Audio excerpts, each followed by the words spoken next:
Título: O Coração de Júpiter. Capítulo 1. A Missão. No ano de 2087, a humanidade finalmente alcançara o ápice da exploração espacial. A nave Prometeu 9, equipada com a mais avançada inteligência artificial já construída, foi enviada com um único objetivo: descer até o núcleo de Júpiter, o maior planeta do Sistema Solar. O mundo inteiro assistia ansioso. A bordo, a comandante Ayla Torres, uma cientista sonhadora, órfã desde pequena, fascinada por Júpiter desde os 10 anos, liderava a missão. Sua mãe, também astronauta, havia desaparecido em uma missão anterior de sondagem no planeta. Ayla jurou descobrir o que havia lá embaixo, não apenas por ciência, mas por respostas. Capítulo 2. A Tempestade Infinita. Ao atravessar a atmosfera de Júpiter, a Prometeu 9 enfrentou furacões de 1000 km/h, relâmpagos com 1000 vezes a força dos da Terra e uma pressão atmosférica que amassaria qualquer estrutura humana. Mas a nave aguentou. Cada camada revelava algo novo: gases em redemoinho, oceanos de hidrogênio metálico brilhante e sons estranhos, como vozes em um eco metálico. "Você ouviu isso, Ayla?" perguntou a IA chamada Orion. "Ouvi, mas não faz sentido. Deve ser uma interferência, ou algo mais." Capítulo 3. O Núcleo Vivo. Depois de dias descendo, algo incrível aconteceu. A nave atravessou a última camada de hidrogênio metálico e entrou num espaço calmo, silencioso e iluminado por uma luz azulada. No centro, havia uma estrutura gigantesca e pulsante, como um coração vivo, coberto por cristais dourados e com veios que brilhavam como rios de energia. Orion confirmou: "Este é o núcleo. Mas ele está vivo, sim." O núcleo de Júpiter era uma entidade consciente, antiga, talvez mais velha que o próprio Sistema Solar. Era ali que se armazenavam memórias do universo, informações, energia e segredos. Ayla sentiu uma presença, não ameaçadora, quente, acolhedora, e então ela ouviu, não com os ouvidos, mas com a mente. "Você veio em busca de respostas, filha da estrela." Capítulo 4. As Revelações. O núcleo revelou a Ayla que Júpiter é um guardião. Um escudo cósmico posicionado ali para proteger os mundos interiores, inclusive a Terra, de cometas, radiação e forças além da compreensão humana. Ele contava histórias de civilizações que surgiram e caíram, e de como a vida é uma dança entre luz e escuridão.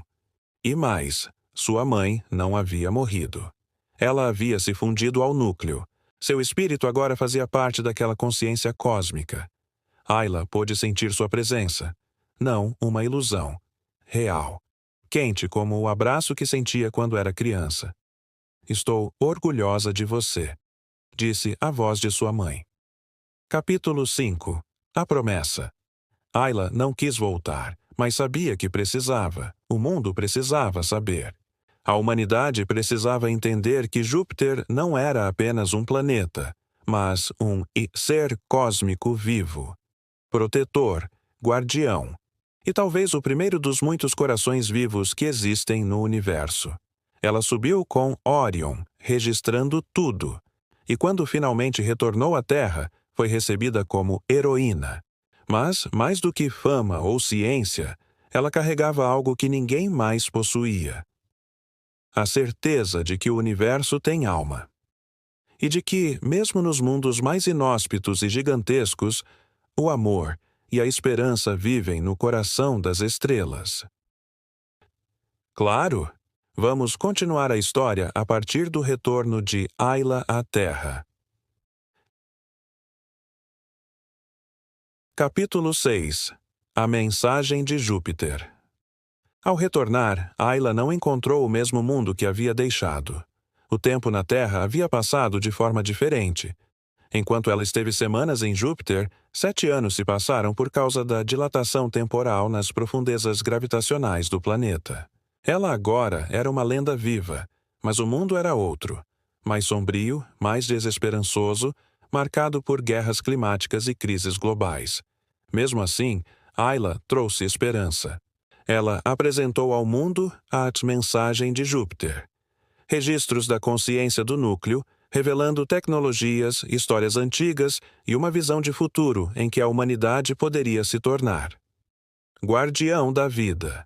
Assim como Júpiter, as Nações Unidas formaram a primeira aliança planetária para estudar o conteúdo, mas nem todos estavam prontos para aceitar a ideia de que planetas tinham consciência.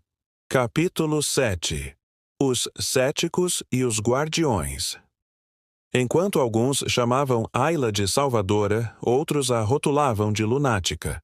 Grupos extremistas diziam que ela havia sido infectada por inteligência alienígena. A tensão crescia. Para proteger os dados, a aliança construiu uma base orbital chamada Templo de Júpiter, onde Ayla liderava uma equipe de cientistas e filósofos. Lá, ela sonhava todas as noites com o núcleo vivo, sentia sua pulsação em seu próprio peito. Ela havia mudado. Júpiter deixara nela uma semente, uma conexão profunda com o universo. E então, algo começou a acontecer. Capítulo 8. O despertar dos gigantes. Com a ativação do templo, telescópios ao redor do mundo detectaram sinais similares ao de Júpiter vindos de Saturno, Netuno e até exoplanetas distantes. Não estavam sozinhos. Os gigantes gasosos também pulsavam, como se despertassem após eras de silêncio. Ayla entendia agora. Júpiter havia sido o primeiro a acordar, o primeiro a confiar na humanidade. Cada planeta tinha seu próprio guardião. E eles estavam chamando. Capítulo 9. A segunda missão. Ayla preparou uma nova missão. Dessa vez, não para explorar, mas para conversar. A nave Harmonia Primor partiria para Saturno em busca de seu núcleo. Ela levaria consigo uma equipe de jovens treinados na ciência e na escuta. Os novos guardiões. Mas antes de partir, ela subiu até o topo da estação celeste e falou ao mundo. Não estamos sozinhos. Nunca estivemos. O universo respira com a mesma força que pulsa em nosso coração. Se ouvirmos com humildade, encontraremos não apenas vida, mas propósito. Capítulo 10. O legado. Ayla desapareceu durante a missão a Saturno. Mas, assim como sua mãe, seu nome se tornou eterno. Um século depois, cada planeta do Sistema Solar possuía um templo, uma equipe de guardiões e uma aliança interplanetária guiada por uma única ideia. A alma do universo pulsa dentro de cada mundo, e cabe a nós protegê-la. Nos livros de história do futuro, a frase mais citada não foi de um político ou de um rei, mas dela. O coração de Júpiter me ensinou que os planetas também sonham. E agora nós também sonhamos com eles. Título: O Despertar de Saturno. Capítulo 1. Ecos do Anel. 50 anos após o desaparecimento de Ayla Torres, o Templo de Saturno finalmente foi concluído. Flutuando sobre as nuvens douradas do planeta, com vista privilegiada para os icônicos anéis, a estação foi batizada de Hélios I, em homenagem ao brilho dourado que Saturno reflete no espaço. A nova comandante da missão era Lisa Rain, neta de um dos tripulantes da missão original de Ayla. Desde criança, ela ouvira as histórias da mulher que escutava os planetas. Agora, com 29 anos e a mente aguçada pela física quântica e filosofia cósmica, Lisa embarcava em sua própria busca. Acordar Saturno, disse. A missão era clara: descer ao interior do planeta, penetrar seus anéis e suas nuvens tempestuosas e encontrar o núcleo. Mas, desta vez, havia algo diferente no ar. Saturno já os esperava. Capítulo 2. A linguagem dos anéis. Ao se aproximarem, os sensores da nave Aurora 7 começaram a registrar vibrações musicais vindas dos anéis de Saturno. Não era ruído espacial. Era harmonia. Tons precisos, organizados, como se os anéis fossem cordas de um instrumento cósmico. Lisa ativou os filtros de som da nave e ficou paralisada. Os anéis estavam cantando o nome dela. Isso não é possível, murmurou. Comandante, disse o cientista de bordo, estamos recebendo dados que coincidem com padrões genéticos humanos, de Ayla Torres. Lisa entendeu na hora. A comandante lendária havia deixado um rastro. Uma mensagem codificada nos próprios anéis do planeta. Capítulo 3. O Labirinto de Tempestades. Guiados pela Canção dos Anéis, a Aurora Sétime desceu pelas camadas de Saturno. A atmosfera era ainda mais violenta que a de Júpiter. Ventos de 1.800 km/h, ciclones do tamanho da Terra e uma escuridão que parecia viva. Mas no centro havia luz. A nave foi sugada para dentro de um vórtice dourado e, como num sonho, surgiu num espaço calmo, protegido. Diante deles, uma estrutura cristalina, com formas hexagonais perfeitas, girando lentamente em torno de um núcleo brilhante. E então a voz veio, suave, masculina, antiga. Se Júpiter é o guardião, Saturno é o guardião do tempo. Capítulo 4. A entidade dos 1000 olhos. Lisa viu, não com os olhos, mas com a alma. A entidade dentro de Saturno se apresentava como Cronas, um ser que percebia o tempo não como linha, mas como sinfonia. Cada anel que gira ao meu redor é um ciclo que passa. Vocês, humanos, são jovens, mas despertaram cedo e agora precisam de visão. Cronas mostrou visões do passado e do futuro, civilizações destruídas por orgulho, planetas renascendo por compaixão, e a imagem final, uma terra envolta em trevas, clamando por equilíbrio. Vocês têm o poder de mudar, mas precisam de tempo, e tempo eu lhes darei. Capítulo 5. O presente impossível. Antes de subir, Cronas entregou a Lisa um artefato, um pequeno cristal hexagonal que continha memórias de Ayla Torres. Não hologramas, mas sensações, palavras, risos e até a lembrança de um abraço. Ela vive em mim, disse Cronas, e agora viverá em você. Ao retornarem à superfície de Saturno, os anéis começaram a brilhar como nunca antes. E uma nova música ecoou pelo espaço, uma que foi detectada até por telescópios na Terra. O segundo coração desperta. O tempo é nosso aliado. O futuro, nossa missão. Capítulo 6. A Era dos Guardiões. Após o despertar de Saturno, a humanidade compreendeu. Os planetas não eram apenas mundos. Eram consciências, capítulos de uma inteligência maior chamada Cosmos. Cada planeta tinha uma essência, uma missão, uma verdade. E nas escolas do futuro não se ensinava apenas geografia e ciência. Ensinava-se a ouvir, a respeitar e a sentir os planetas como irmãos antigos. Lisa fundou a Ordem dos Guardiões do Tempo, e nas noites calmas, sob a luz dos anéis projetada na órbita da Terra, ela contava às novas gerações. No coração de cada planeta há um ensinamento. Júpiter nos deu propósito. Saturno, o tempo. E os outros estão acordando. Título: O Mistério de Netuno. Crônicas dos Guardiões. Parte 3. Capítulo 1. O Chamado Azul. Anos após o despertar de Saturno, sinais começaram a emergir das profundezas do sistema solar. Fracos, quase imperceptíveis, mas com uma frequência tão pura e constante que os guardiões sabiam. Netuno estava chamando. Lá, no limite do sistema solar, Netuno parecia mais silencioso que os outros. Nenhuma canção de anéis, nenhuma vibração atmosférica. Apenas um som grave, contínuo, que fazia o peito vibrar como um tambor distante, um chamado ancestral, mais antigo que qualquer outro planeta. Foi então que a jovem exploradora Kael Idris, órfã dos eventos climáticos da Terra e treinada no Templo de Saturno, foi escolhida para liderar a missão Orfeu Unura.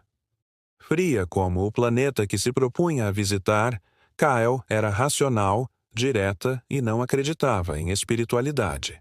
mas isso mudaria. Capítulo 2. O Mar de Silêncio. A nave levou mais de 3 meses para alcançar Netuno. Ao se aproximarem, as luzes da nave começaram a falhar. Instrumentos ficavam erráticos. Sinais de rádio sumiam. O planeta parecia envolto por um campo de silêncio absoluto. Ao entrarem na atmosfera azulada, os ventos chegaram a 2.100 km/h, os mais rápidos de todo o sistema solar. As nuvens rodopiavam como um olho cego, e em meio à turbulência, a nave foi sugada para um vórtice vertical, caindo direto em direção ao núcleo. Mas não houve impacto. Em vez disso, encontraram um vazio. Capítulo 3. O espelho cósmico. No centro de Netuno, havia uma superfície líquida negra como obsidiana, perfeitamente lisa. Um oceano imóvel. Ao tocá-lo, Kyle viu algo impossível. A si mesma. Mas em outra versão, uma que havia tomado outras decisões, vivido outras vidas. Netuno não falava. Ele mostrava. Cada tripulante viu suas próprias versões, seus erros, seus futuros não vividos, suas perdas. Um deles entrou em pânico e tentou fugir. E desapareceu no espelho. Netuno era o Itu, guardião das possibilidades. E então, sem som, uma mensagem surgiu dentro da mente de Kyle. Para entender o cosmos, você deve primeiro entender a si mesma. Capítulo 4. A travessia interna. Kyle mergulhou no espelho líquido. Lá dentro, ela viveu vidas que nunca existiram. Uma onde salvou seus pais na infância. Outra onde destruiu tudo com seu orgulho. Viu-se como líder, como vilã, como criadora e como destruidora. Netuno era cruel e compassivo ao mesmo tempo. Mas, ao emergir, algo dentro dela havia se equilibrado. Pela primeira vez, Kyle chorou. E uma voz, calma e profunda, falou. Agora, você pode ouvir. Capítulo 5. A Biblioteca Azul. Abaixo do espelho havia uma cidade submersa de cristal azul flutuando no vazio. Nela, milhares de formas de luz, consciências armazenadas de civilizações desaparecidas, dançavam em harmonia. Era a Biblioteca Azul, um repositório de sabedoria universal. Ali estavam os registros de mundos perdidos. Um planeta destruído por tecnologia descontrolada. Outro engolido pela própria ganância. E entre eles, uma previsão. A Terra estava próxima de repetir os mesmos erros. Mas havia uma saída. E Netuno revelou. A resposta está em Urano. Mas ele esqueceu quem é. Capítulo 6. O retorno e o aviso. Kyle voltou à nave, levando consigo um fragmento da biblioteca, uma gota de luz azul que pulsava com memórias. Ao deixar a atmosfera de Netuno, o planeta brilhou uma última vez, e a escuridão do espaço foi atravessada por uma onda silenciosa que se espalhou até Saturno, Júpiter e além. Na Terra, todos os templos sentiram o impacto. Algo estava acordando, algo antigo, algo que dormia em Urano. Kyle pousou em silêncio, mais humana do que nunca. E, olhando para o céu, disse: Netuno nos mostrou quem poderíamos ser, ou quem poderíamos destruir. Cabe a nós escolher. Inscreva-se no canal, deixa seu like. Comentem bastante nos comentários. Quem gostou dessa história, hilaria.